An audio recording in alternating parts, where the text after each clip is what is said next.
हरियाणा हाँ। वो इनके पास है। हाँ इनको जी। ये नहीं पता कि क्या चीज खिलाना क्या नहीं खिलाना। हाँ जी वीर जी। पशु आहार खिलाओ, हाँ अपना पशु आहार खिलाओ। कल में कुछ नहीं है, कल हाँ। में गत्ता रहा है।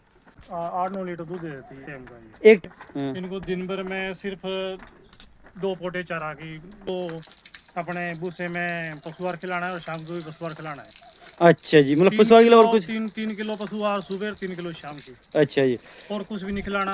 और 5-5 6 6 पेट इसमें सारा कोई मिक्स आ रही है ना, हाँ जी जानवर को भी खिलाओ।